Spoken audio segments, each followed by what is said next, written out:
Bienvenidos a la tercera clase de Inteligencia Artificial 2. Hoy vamos a ver la neurona lineal. Van a ver que hay varios nombres para esto. Y vamos a tratar de modificar o ver las modificaciones que se hicieron históricamente a la neurona de Macaulay y Pitts y al algoritmo del perceptrón. ¿Vale? Esto va a ser fundamental para todo el desarrollo de la clase que vamos a tener.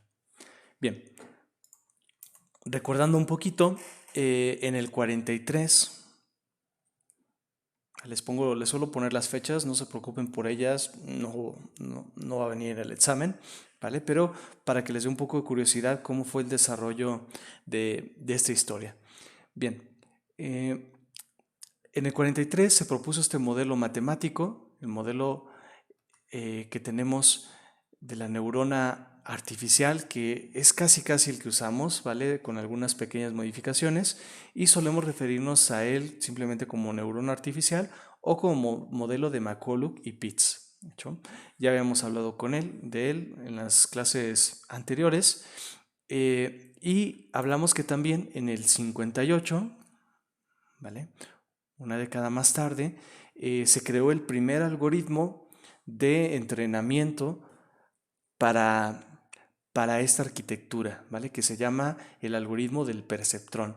El nombre de perceptrón, la idea de llamarlo así, es porque las primeras aplicaciones que se hicieron fue para visión, fue para clasificar imágenes. Entonces la idea es que esta computadora podía percibir. Acuérdense que en ese entonces no teníamos el auge de las computadoras de escritorio, y las computadoras eran cosas muy grandes, en oficinas muy grandes, que computaban cosas bastante sencillas, ¿no? Lo que se tenía en ese entonces eran máquinas de conteo, máquinas de suma y restas, pero no se tenían computadoras per se en las casas de las personas. Entonces, mucho menos pensar en aplicaciones de visión artificial como lo hacemos hoy en día. Entonces, esta es una imagen del Mac 1, del Perceptron, y es una implementación física de esta máquina. ¿Vale? Por ahí les puse un muy buen video de cómo funcionaba y cómo lo hacían para detectar el género en fotografías de personas. Bien, hay algunas limitaciones con esto.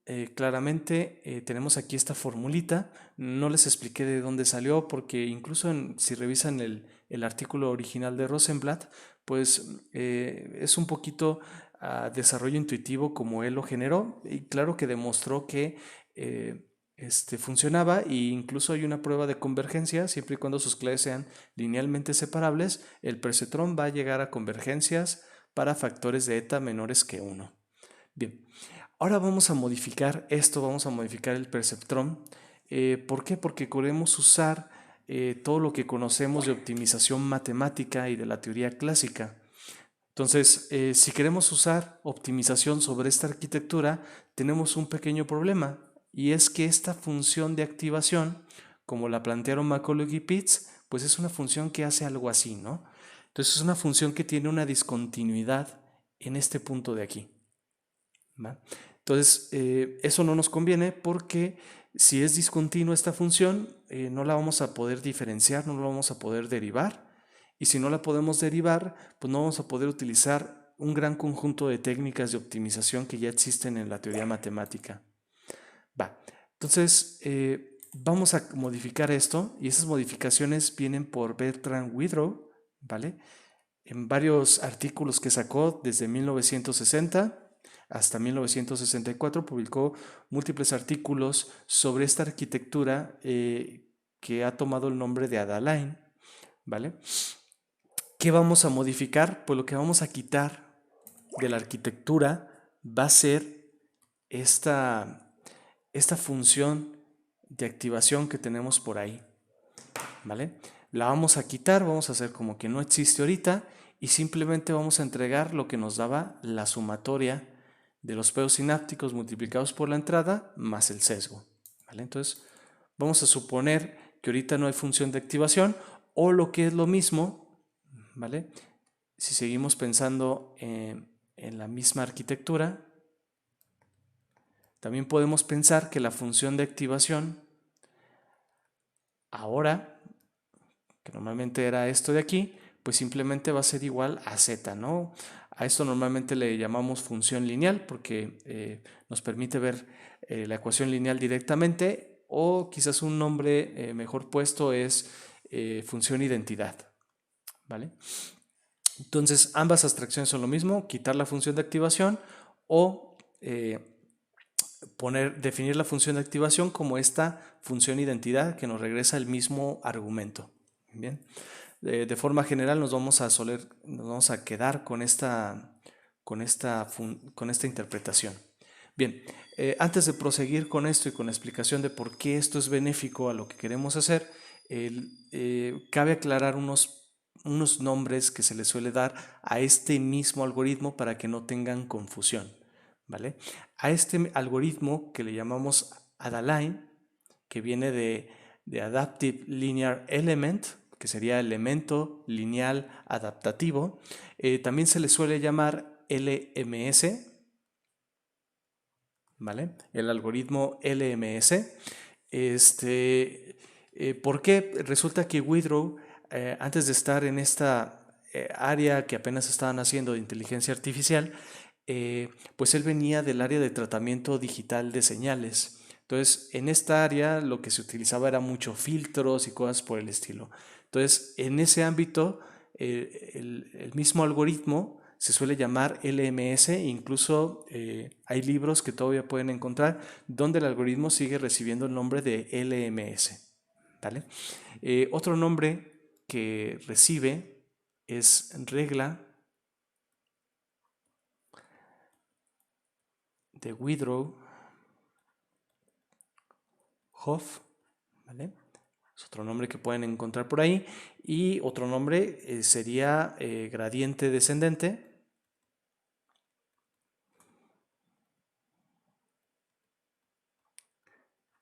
¿Vale?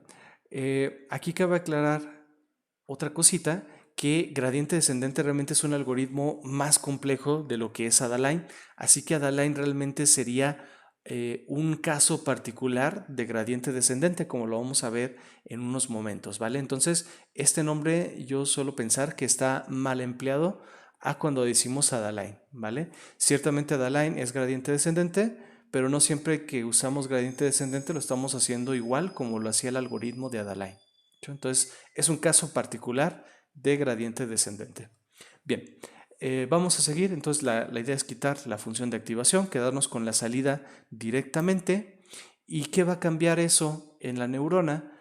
Pues ahora vamos a tener esta ecuación que representa el modelo matemático de la neurona, donde cada x que yo introduzca va a ser un vector real, ¿vale? En el espacio dimensional n, ¿vale? Es decir, un vector con n posiciones, con n números flotantes, y lo que va a cambiar es que la salida ya no va a ser discreta. Si recuerdan, cuando vimos el perceptrón, teníamos que la salida era algo así, ¿no? Podía ser un 0 o un 1, ¿vale? Entonces, nuestra salida ahora va a ser un número real, ¿vale? Y lo que podemos aproximar ya no va a ser una clase, sino que va a ser un número continuo, ¿vale? Esta neurona con algunas modificaciones podemos volverla a utilizar para problemas de clasificación, pero por su naturaleza, que nos da algo continuo, lo vamos a usar mayormente para problemas de regresión. Entonces, una abstracción que ustedes podrían usar es que el perceptrón pues, realmente sirve solo para problemas de clasificación, y el Adaline para problemas de regresión, ¿vale? Aunque hay modificaciones en ambas que nos permitirían cambiar eso. Bien, entonces tenemos que vamos a hacer regresión con esta neurona. Eso significa que yo le voy a meter aquí valores continuos en esta X, y la salida va a ser un valor real. Pensar, por ejemplo, que nosotros queremos estimar el valor que tiene una casa que queremos vender por ahí. Y yo tengo, por ejemplo, el número de cuartos, cuántos baños tiene, los metros cuadrados que abarca, el año de construcción, por ejemplo, datos importantes para estimar cuánto vale una casa, ¿no? Como lo haría un valuador. Y el valor estimado puede ser el precio de venta de esa casa, ¿vale? Entonces, ese es un problema de regresión. Yo tengo variables que tienen que ver con mi problema y lo que quiero aproximar es un valor real, ¿vale? Siempre que hagamos eso, como es un problema supervisado, le vamos a llamar problema de regresión, ¿vale? Bien. Ahora ya tenemos una arquitectura nueva, que es la misma neurona con una pequeña modificación, pues tenemos que entender cómo entrenarla, ¿vale? No podemos obviamente usar el entrenamiento del perceptrón porque era para cosas discretas. Entonces necesitamos desarrollar nuestro propio algoritmo, como lo hicieron en su tiempo Widrow en este desarrollo. Bien, para eso vamos a utilizar optimización. Bien, quizás esto lo hayan visto en alguna clase anterior. Bien, ¿qué es lo importante cuando uno ve optimización? ¿Qué es lo que queremos hacer? Normalmente hay dos objetivos. Queremos encontrar el mínimo de una función, que es lo que vamos a hacer normalmente en nuestra clase, o también podemos encontrar los puntos máximos de esa función. Entonces, si yo tengo una función, por ejemplo, algo así, ¿vale? ¿Qué van a ser los mínimos y máximos de una función? Pues hay de dos, están los mínimos locales y globales, igual máximos locales y máximos globales, ¿vale? Recordando un poquito esos temas que debieron de haber visto en alguna otra clase, un mínimo local va a ser un punto en el cual la derivada, es decir, la tangente a este punto es igual a 0. Si nosotros dibujáramos la tangente, pues sería algo así. Entonces, todos los puntos donde yo encuentre que la tangente es igual a 0 es un mínimo o máximo local, ¿vale? Va a ser un mínimo si tenemos esta concavidad hacia abajo, un máximo local si tenemos esta concavidad hacia arriba. ¿Qué quiere decir eso? Quiere decir que si yo estoy en una vecindad de ese punto, este punto va a ser el punto mínimo de esa función, ¿vale? ¿Cuándo es el mínimo global? Pues el mínimo global va a ser el mínimo al que llega toda la función, es decir, donde inicia el rango de esta función. Entonces, si yo recorro esta función de menos infinito a infinito, el menor valor posible que haya tomado f de x, ese va a ser el mínimo de f de x, ¿vale? Entonces, cuando escribimos mínimo, normalmente nos referimos al mínimo global, es lo que queremos obtener. Sin embargo, muchos de estos algoritmos puede que nos den un mínimo local, ¿vale? ¿Por qué? Porque no vale la pena recorrer toda la función en búsqueda del mínimo global. Bien, ahora, ¿cómo hacemos esto? Vamos a poner un pequeño problemita para inspirar este problema, ¿no? Imagínense que tenemos un cartón por aquí, ¿vale? De 5 unidades. No voy a definir qué tipo de unidades, podrían ser metros, por ejemplo. Entonces yo tengo aquí un cartón cuadrado, ¿vale? Mide también 5 de este lado. ¿Okay? Y mi objetivo es hacer una caja, ¿vale? Como esta de aquí que les pongo dibujada, una caja pero sin la tapa, ¿no? ¿Para qué? Para poner cosas por el estilo, ¿no? Pero yo quiero utilizar lo más posible esta caja. Entonces yo quiero que este volumen de esta caja sea lo más grande posible. Imagínense que yo quiero meter canicas ahí y pues yo quiero que quepan la cantidad que más se pueda en esta caja, ¿no? Entonces la pregunta es, para yo armar esta caja, yo tengo que cortar estas esquinas, ¿vale? Para poderlas doblar en este lado, ¿vale? Entonces yo tengo que recortar estas esquinas y las voy a recortar a cierta distancia que voy a llamar X. La pregunta es, ¿qué distancia me permite obtener el mayor volumen en mi caja? ¿Vale? ¿Cómo podemos analizar esto? Pues el problema lo vamos a poner como maximizar f de x, donde f de x va a ser el volumen de la caja, ¿vale? Si se fijan, abajo de esta palabra maximizar o abajo de la palabra minimizar, pongo esta variable x. Eso en el problema de optimización o en esta notación significa que lo que quiero mover es x, tal que f de x sea lo mayor posible en el caso de maximización o lo menor posible en el caso de minimización. Bien, entonces primero tengo que definir f de x. Entonces, f de x va a ser la función que determina el volumen de esta caja de salida, ¿vale? Entonces, ¿cuánto mide ese volumen?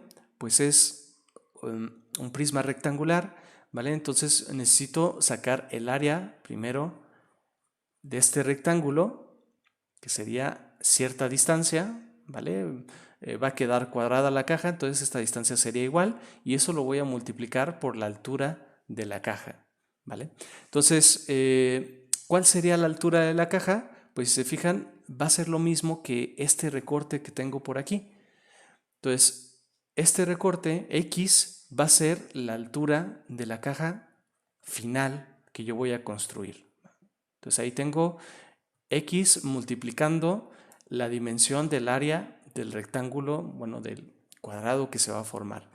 ¿Cuánto va a medir ese cuadrado? Pues se fijan, va a medir 5, ¿vale? Menos esta X que tengo por aquí, ¿vale? Esta X de aquí y esta X que tengo por acá, ¿vale? Entonces, esta distancia, que es lo que va a medir mi caja, va a ser 5 menos 2X, ¿vale? Y eso va a ser el tamaño de mi caja, ¿vale? 5 menos 2X es un cuadrado, entonces para sacar el área es elevar eso al cuadrado, ¿vale? Entonces, ya tengo, esta es la base, que es un cuadrado, lado por lado, y aquí me queda la altura, ¿sí? Entonces, con esta formulita, yo ya saqué cuánto vale el volumen para cualquier X que yo pueda elegir. Ahora, muy importante es saber los límites donde vamos a buscar esta X. Si X valiera 0, ¿vale? ¿Cuánto valdría su volumen? Es decir, si yo no hago ningún recorte a la caja, ¿vale? ¿Cuánto valdría su volumen? Pues también valdría 0, ¿vale? Lo pueden ver directamente en la ecuación. Si x es 0, todo esto sería 0. O lo pueden pensar como, si no hago ningún recorte, simplemente me va a quedar el mismo cartón, por lo cual va a tener volumen 0, porque lo estamos interpretando como algo bidimensional. Bien. Ahora bien, ¿qué otro valor extremo tendría? Podría, por ejemplo, X ser mayor que 2.5, ¿vale? Es decir, la mitad de la caja. Eso implicaría que yo cortaría hasta este punto, ¿vale? Entonces acuérdense que esos cuadritos rojos son los que voy a quitar. Entonces, si yo corto hasta 2.5, pues tampoco me quedaría ninguna caja. Es decir, para una X mayor a 2.5, tendríamos también un volumen de 0 porque no tendría ninguna caja que formar porque quité estos cuadros, ¿vale? Que representan todo el volumen. Bien. Entonces yo sé que este problema de optimización, aparte de ser así, tiene unas cotas, ¿no? X tiene que ser mayor que 0 y tiene que ser menor a 2.5. Entonces la solución que estoy buscando va a ser el menor volumen con esta X que va a estar entre estos valores. Ojo muchachos, aquí hay algo que me gustaría comentar. Este valor, que es el que estamos buscando, es el mínimo de f de x, ¿vale? Es decir, es este valor, el que ustedes van a encontrar en este eje, que les va a dar, pero no es el valor de x que hace mínimo esta función, ¿vale? Que sería este por aquí, ¿va? Ese valor le solemos llamar argumento mínimo de f de x, ¿vale? Entonces, en optimización hay dos tipos de problema. A veces pedimos el mínimo de una función y a veces pedimos el argumento que hace mínima esa función. ¿Hecho? Entonces yo sé que mi argumento mínimo va a estar entre este rango, ¿no? Entre 0 y 2.5. Bien, Vamos a pasar las mates en limpio para resolver este problema. Entonces, yo tengo esta ecuación por aquí, hago el álgebra normal de toda la vida, me queda una función cuadrática, ¿vale? Que de hecho la tengo dibujada aquí por este lado. Bien, entonces yo quiero saber los mínimos y máximos de esa función. ¿Cómo lo voy a hacer? Pues voy a derivar la función. Acuérdense que cuando derivamos sacamos la tangente y voy a poner esa función cuando sea igual a 0. Acuérdense que la derivada es en 0 en estos puntos, ¿no? En los puntos donde la curva da vuelta hacia el otro lado, ¿no? Entonces, aquí en esta curva, como es una ecuación cuadrática, yo sé que hay dos puntos en la función, que uno va a ser un mínimo y otro va a ser un máximo. Vale. Derivamos esta función y me va a quedar este resultado. ¿Hecho? Y si yo igualo a 0, ¿vale? Tengo una ecuación de segundo grado que puedo resolver y que va a tener estas dos soluciones. 5 medios, ¿vale? 5 medios es 2.5 y 5 sextos. ¿Hecho? Vale. Entonces la pregunta es, ¿con qué valor debo de quedarme? ¿Vale? Si se fijan, aquí debemos de quedarnos con este valor que nos va a dar el 8.33, ¿vale? Que es esta expresión de aquí, ¿vale? 5 sextos, porque es el que está dentro del rango y eso me da este volumen de 9.2592, que es el máximo volumen que puedo obtener, que es este punto que tenemos por aquí. Entonces, si yo quiero formar una caja con el mayor volumen posible, tengo que cortar esta distancia, ¿no? El 5 sextos sería mi solución. Va, muchachos. Entonces, hacer optimización es resolver este tipo de problemas. Tenemos una función y queremos encontrar su mínimo y su máximo. Ahora vamos al problema que vamos a tener con nuestra neurona. Vamos a resolver el problema de regresión lineal. ¿Por qué regresión lineal? Porque lo que me representa una neurona es una línea, ¿vale? O un hiperplano en mayor dimensión. Entonces, supongamos que yo tengo puntos por aquí, ¿vale? Voy a tener solo una variable de entrada que voy a llamar x, vamos llamándole x1, y voy a tener una variable de salida que va a ser y, ¿vale? Si dibujamos nuestra neurona, pues solo sería x1, aquí tendríamos w1 que entra a la sumatoria y aquí tendríamos el sesgo y eso ya nos daría nuestra y estimada, ¿vale? Entonces, en este caso, para poderlo dibujar, pues vamos a tener una sola variable de entrada. Entonces, la neurona, como es una línea, ¿vale? De hecho, es la línea que representa esto de aquí. ¿Se fijan? Es la misma ecuación de la línea, ¿no? Entonces, esa ecuación de la línea va a tratar de adaptar estos puntos, de hacer la tendencia lineal de estos puntos y eso es lo que significa hacer regresión lineal. ¿Para qué lo hacemos? Cuando nosotros obtengamos cualquier valor x, lo que vamos a hacer es evaluar nuestra neurona, pasarlo por nuestra neurona y esto nos va a dar este valor estimado que tenemos por aquí, ¿vale? Entonces, a partir de los datos podemos ya estimar para cualquier valor de x una salida y. Bien, todo esto está muy bien, creo que es muy entendible, lo han de haber visto en algunas otras clases como en estadística, pero ¿cómo resuelvo yo este problema? ¿Vale? Ya tengo lo que me representa la línea, pero necesito un problema de optimización que dependa de las variables w y b y que pueda modificar con eso. ¿Qué vamos a hacer? Pues vamos a generar un error aquí, ¿vale? ¿Qué también adapta esta línea los puntos? Pues yo puedo calcular este error de aquí, ¿vale? Porque esta sería la predicción que me daría, donde está la línea, y los puntos rojos serían el valor verdadero. Entonces, estas diferencias que sacaría, ¿vale? Es decir, de los valores verdaderos menos mis predicciones, eso me daría un error, ¿vale? Entonces, Este error para cada valor me va a permitir definir qué tan bien estoy adaptando ese valor en particular, ¿vale? Hay unas cosas malas porque a veces la línea está hacia abajo y a veces está hacia arriba. Entonces esta cosa me puede dar positivos y negativos. Lo que yo quiero es que sea lo más cercano a cero.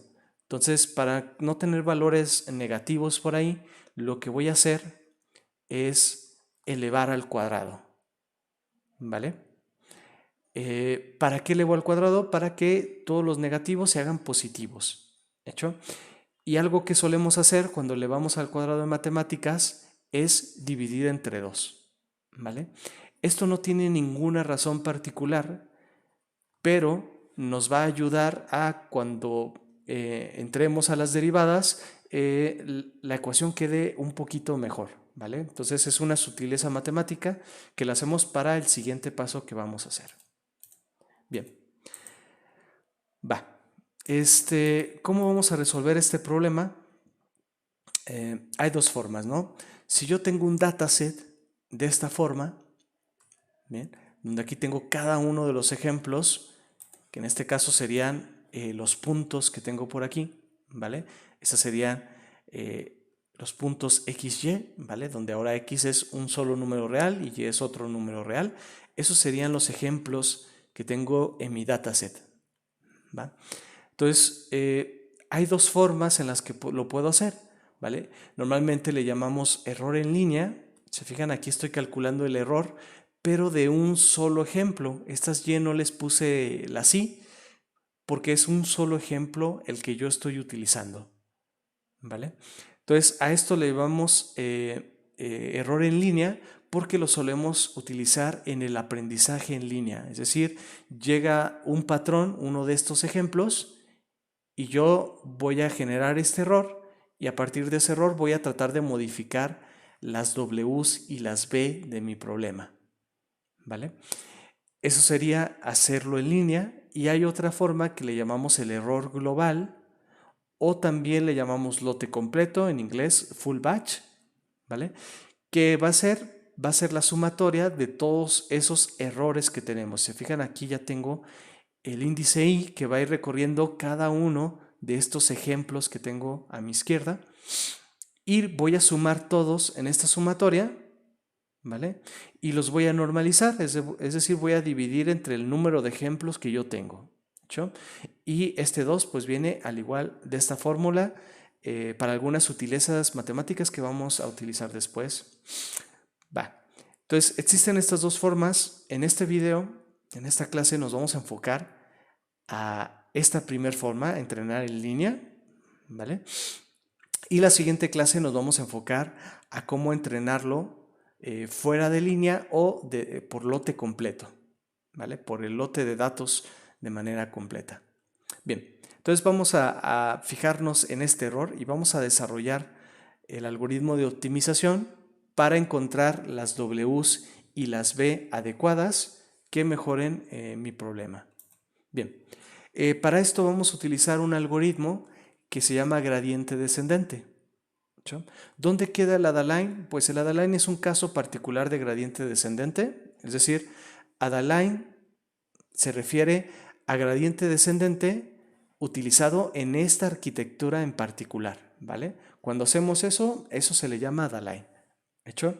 Pero en general lo que vamos a utilizar va a ser una técnica que se llama gradiente descendente y la voy a presentar así porque es la que vamos a ver en muchos de los otros arquitecturas en esta clase. ¿Cómo funciona este algoritmo? Pues funciona con esta ecuación que tenemos por aquí, ¿vale? Yo voy a empezar con una x inicial, si quieren la vamos a llamarle x0, y esa x0 puede estar en cualquier lado de mi función, vamos a ponerla por aquí. Entonces voy a iniciar con esta x0, ¿vale? Si yo esa x0 la evalúo en f de x, me va a dar este valor, ¿vale? Que voy a llamar y por ahí, ¿hecho? Entonces lo que vamos a hacer es que voy a ir moviendo mi x, la voy a ir cambiando con su valor actual, menos cierto factor de aprendizaje, ¿vale? Es nada más un ponderador, y voy a derivar la función con respecto a x, ¿vale? Vamos a hacer un ejemplo pequeño. Imagínense que tenemos una función de x que es x cuadrada, ¿vale? Entonces este algoritmo lo puedo implementar de esta manera, ¿no? Sería la x inicial, aquí lo pongo esta flechita, la verdad es que hay formas de inscribirlo, por ejemplo aquí podrían llamarle en el tiempo t más 1, ¿vale? Y en el tiempo t, pero como tenemos tantos índices, prefiero omitir esos índices y simplemente ponerle aquí la flechita de actualizar esa variable con esta, ¿no? Entonces, menos el factor de aprendizaje que tendría por aquí y la derivada de la función. Si yo derivo esta función con respecto a x, me quedaría 2x, ¿vale? Entonces, cuando yo haga esto, yo voy a iniciar con cierto valor, ¿vale? Imaginemos que iniciamos con un valor de menos 3, ¿vale? Entonces, aquí tendría mi menos 3 menos eta, ¿vale? Vamos a poner eta ya como un numerito, pensemos que es 0.1 multiplicado por 2 por el valor de x que vuelve a ser menos 3. ¿Hecho? Entonces si yo hago esas operaciones, aquí me quedaría menos 6, el menos con este menos se va y me va a quedar menos 0. Más 0.6 de este lado. ¿Hecho? Si se lo sumo a esto, mi nueva x le voy a asignar el valor de menos 2.6. ¿Vale? Eso significa que mi x en la iteración 1 se movería hacia este lugar, ¿vale? Lo moveríamos hacia la derecha. Ahorita omitan estos márgenes que puse por aquí. Bien, entonces si se fijan, lo estamos moviendo hacia el lado derecho, hacia donde está el mínimo de la función. ¿Por qué hace esto de aquí? Se fijan, aquí estoy poniendo la derivada. ¿Y qué es la derivada? Pues la derivada va a ser esa tangente que está en esta función. Entonces es una medida de la curvatura de la función en ese punto, ¿vale?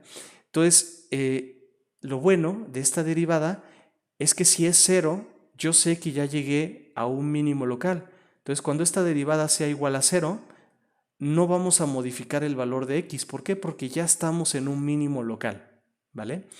Y cuando sea diferente de 0, puede ser positivo o negativo. Eso va a depender de la inclinación que tenga la tangente que estemos usando. Entonces esto está muy padre porque nos va a indicar la dirección hacia donde está el mínimo local, ¿vale? Entonces si yo hago otra iteración, me voy a mover por acá, me voy a mover por acá, me voy a mover por acá, quizás hasta aquí, y aquí me habré pasado y me voy a regresar hacia el mínimo, ¿hecho?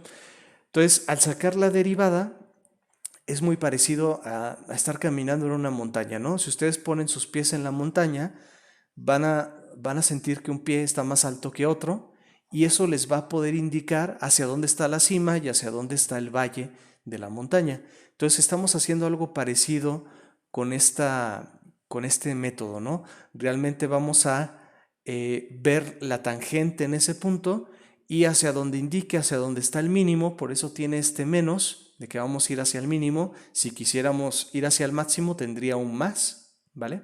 Por eso se llama gradiente descendente. Si tiene un más, se llama gradiente ascendente. ¿Hecho? Bien, entonces esta es una metodología general que nos va a permitir optimizar una función. ¿Hecho?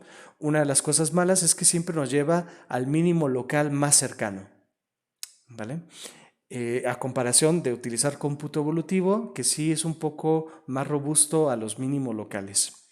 Bien, vamos a utilizarlo ahora en nuestro error, ¿vale? Le había llamado por ahí error 1, ¿vale? También a veces existe esta notación donde le ponemos una L de loss porque también puede recibir el nombre de función de pérdida, ¿vale? Bien, vamos a aplicar entonces gradiente descendente a esto de aquí. Bien, ¿cómo lo aplicaría? Para empezar, con respecto a qué quiero optimizar esta función de aquí, es decir, qué es lo que yo quiero encontrar, ¿vale? Lo que yo quiero encontrar es el argumento mínimo ¿vale? De este error de E1, ¿hecho? ¿Moviendo qué variable? Pues la verdad es que moviendo W1, W2, Wn hasta B, ¿vale? Quiero mover todas las variables que tenga por ahí.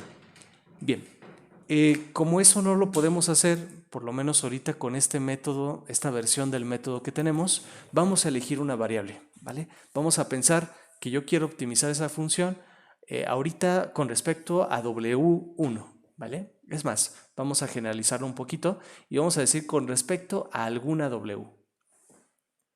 Va.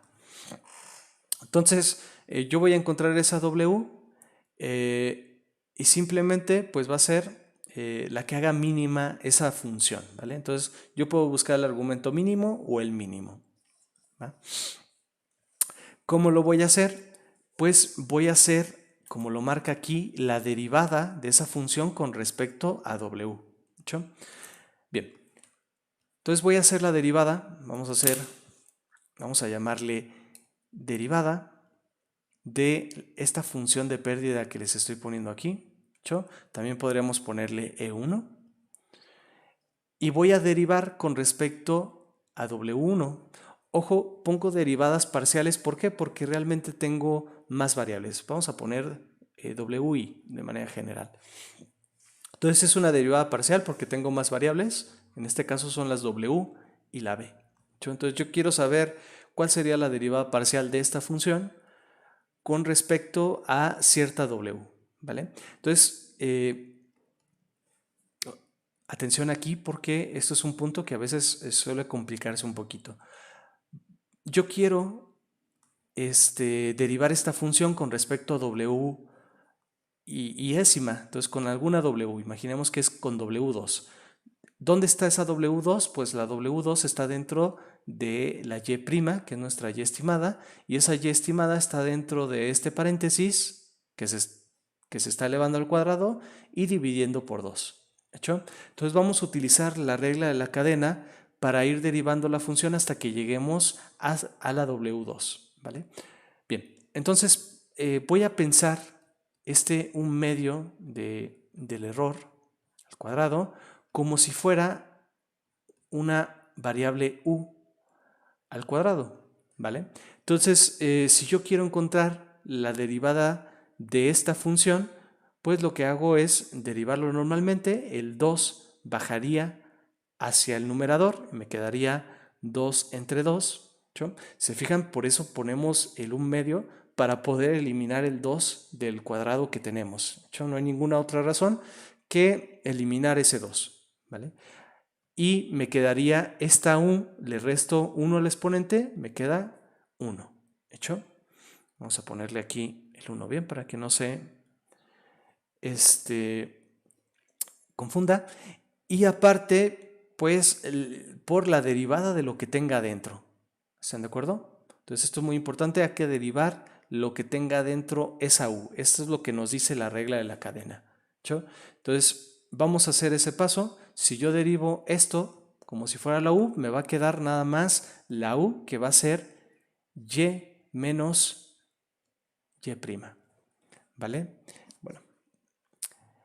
Bien, entonces me queda el, ¿vale? Que es esto de aquí. Ahora me voy a ir adentro de la u para derivarla. ¿Hecho? Entonces voy a borrar aquí. ¿Quién va a ser la u que voy a seleccionar ahora? Si fijan, yo ya derivé esta parte.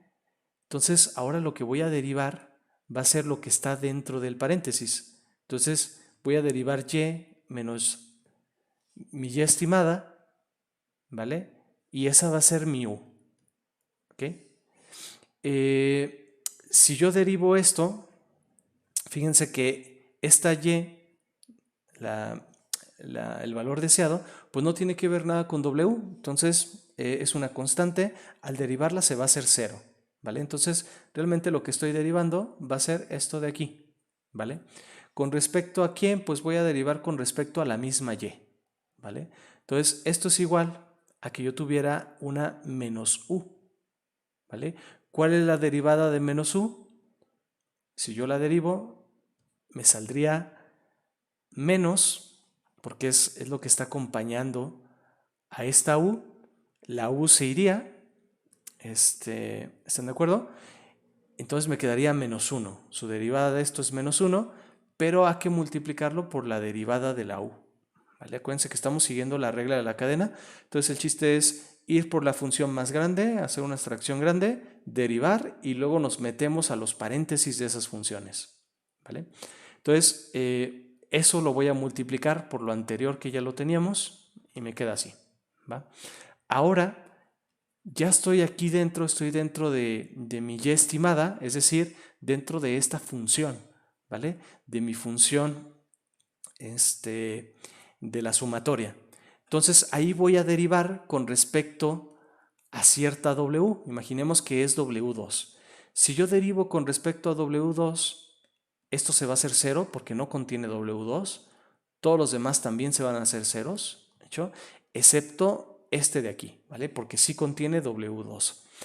Y si hago esa derivada, pues me va a quedar solamente X2, ¿vale? Porque es la constante que está acompañando la variable. Entonces, de manera general, para cualquier W, ¿vale? Sin perder generalidad, vamos a poner XI. ¿Hecho? Entonces, cuando yo derivo con cierta WI, pues me va a quedar la X que acompaña a esa I. ¿Hecho? Vamos a simplificar esto un poquito. Voy a pasar el menos hacia adelante. XI. ¿Hecho? Bien, entonces ya tenemos la derivada de la función de pérdida, de nuestra función de costo, con respecto a cierta WI. ¿Vale? Para cualquier WI yo voy a poder hacer esto. Pero también necesito encontrar la derivada de la función de costo con respecto a otro parámetro que es un poquito diferente, que es el sesgo. ¿Vale? Necesito también esta derivada parcial. Entonces, cuando yo haga la derivada parcial, si se fijan, va a ser casi lo mismo, ¿no? Voy a derivar otra vez esto hasta meterme a donde está la b, que la b está dentro de mi y estimada, ¿vale? Entonces, todo el tratamiento va a ser igual, la única diferencia es que esta b no está acompañada por una x. ¿Sí?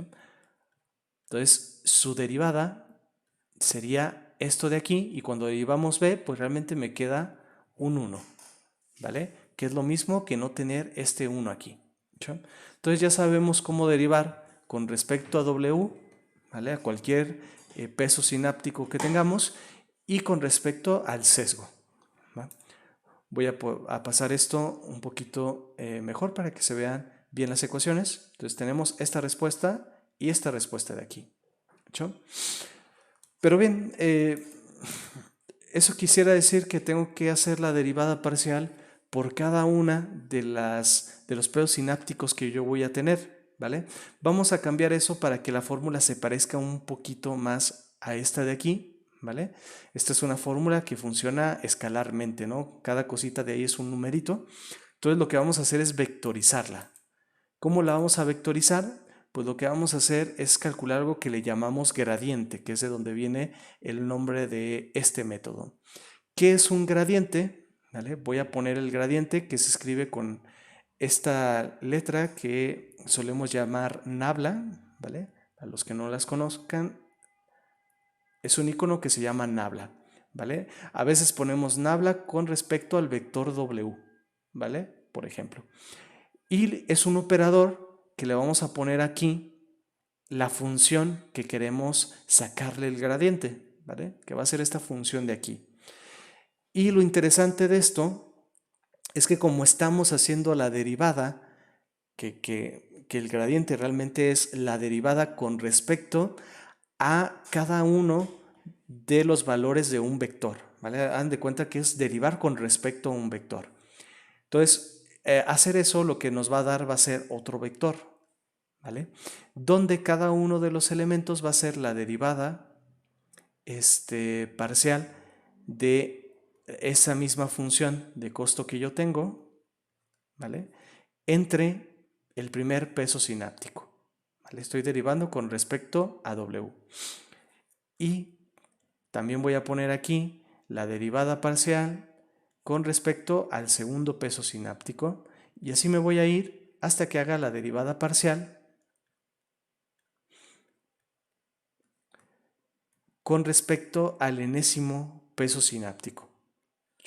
Entonces, derivar una función L contra un vector W, lo que nos va a dar es otro vector de derivadas al cual llamamos gradiente. ¿Vale? Esto quizás lo vieron en algún curso de cálculo en varias variables o cálculo vectorial. Si no lo vieron, no se preocupen, siempre voy a tratar de dar las explicaciones de estas partes matemáticas un poco lentas para entender cómo se desarrollan. Bien, ahora yo tengo cada una de estas derivadas, ¿vale? Que las puedo calcular de esta manera. Entonces realmente yo puedo calcular, por ejemplo, la primera derivada que sería menos y, algo así, entre x1, ¿vale? Igual para la segunda haría esto de aquí, x2 y estimada hasta xn. ¿Va?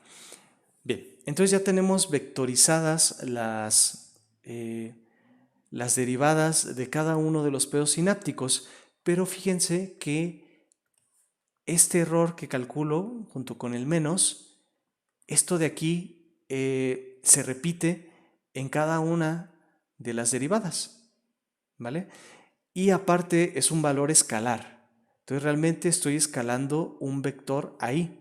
Entonces yo puedo sacar, voy a ponerlo aquí, yo puedo sacar ese factor, ¿vale? Porque es un factor escalar y lo puedo poner aquí multiplicando este vector, ¿vale? Que sería todo lo que me quedaría, que si se fijan no es otro que el vector x, ¿vale? Limpiando un poquito.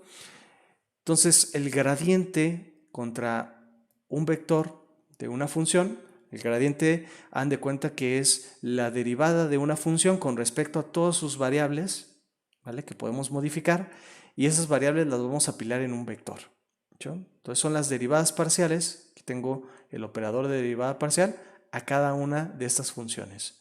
Entonces eso ya lo demostramos, nos da cada uno de estos ejemplos, sacamos este factor escalar y se fijan lo único que estamos haciendo es agregar el valor de x. ¿Hecho?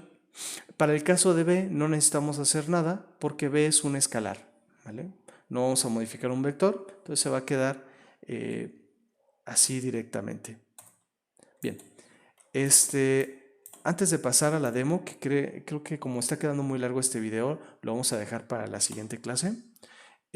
Vamos a llegar a las ecuaciones generales para esto de aquí. Voy a mover un poquito esto para borrar. Bien, entonces, ¿a qué ecuaciones podemos llegar con este desarrollo? ¿Para qué lo vectoricé? Pues como estamos trabajando con vectores, con el vector x y con el vector w, pues nos conviene reforzarlo. Entonces, el incremento de w, si pensamos que w es el vector de pedos sinápticos, va a ser w menos el factor de aprendizaje. Aquí estoy escribiendo la regla de gradiente descendente que vimos aquí, ¿vale? Pero la voy a escribir de manera vectorial, ¿vale? ¿En qué cambia? Pues simplemente voy a poner aquí el gradiente de w de este error, ¿vale? Que va a ser esta función de pérdida, o le podemos poner E1, daría lo mismo. Y si se fijan, pues este vectorcito ya lo calculamos aquí, que es esto de aquí, ¿vale? Entonces, si lo introduzco, si lo modifico, ¿vale? Tengo este signo menos, entonces este de aquí cambiaría a más, ¿vale? Aquí y menos mi y de estimada por el vector x, ¿vale? Si fijan, aquí ya no tengo índice porque ya es un vector. Y para b, pues para b sería algo parecido, haría b menos el factor de aprendizaje por la derivada parcial de mi función de costo con respecto a b, ¿vale? Que es esto de aquí, que ya calculé, entonces lo puedo cambiar, ¿no? Tengo otra vez este signo menos, entonces esto va a cambiar a más y voy a quitar esta derivada parcial y voy a poner directamente esto. Ojo muchachos, estas ecuaciones son las mismas que las del perceptrón, ¿vale? Son exactamente las mismas del perceptrón. ¿Qué pasa aquí? Pues realmente la regla de adaptación de perceptrón es un caso particular de esta ecuación, ¿vale? Es un caso particular porque las y en el perceptrón son cosas discretas, son valores entre 0 y 1, ¿vale? Pero aquí en el Adaline, o en esta arquitectura, en esta neurona lineal, pues estos de aquí son reales, ¿vale? Entonces, este va a ser un valor real que nos va a dar. ¿Hecho? Bien. Va, muchachos. Vamos a dejar hasta aquí la explicación. Nos falta avanzar bastante sobre estos temas. ¿Cuál es la idea? En base al programa que hicimos la clase pasada, yo les recomendaría intentar programar esta nueva neurona, ¿vale? Que la arquitectura es muy fácil, de hecho es más simple. Ahora tendríamos simplemente esta arquitectura, este modelo matemático, y su algoritmo de aprendizaje sería igualito al del perceptrón, ¿vale? Pero consideren que estas y pues van a ser valores continuos. Entonces les recomiendo agarrar su código del perceptrón, modificarlo para hacer el código de este Adaline. De hecho, lo van a ocupar para una de nuestras prácticas, pero lo voy a ver con detalle también la siguiente clase, la programación de este caso. ¿Okay? Y también, muy importante, este desarrollo lo hicimos al utilizar esta función como función de costo, ¿vale? No es necesario utilizar esa función de costo, podemos utilizar otras. ¿Hecho? Entonces la próxima clase vamos a ver cómo programar lo que acabamos de hacer y vamos a ver cómo derivar también el mismo algoritmo de gradiente descendente, pero para cuando tenemos esta otra función que es la función del lote completo. ¿Vale? Va, muchachos, cualquier duda déjenmelo ahí en la plataforma o lo vemos en la sesión de dudas.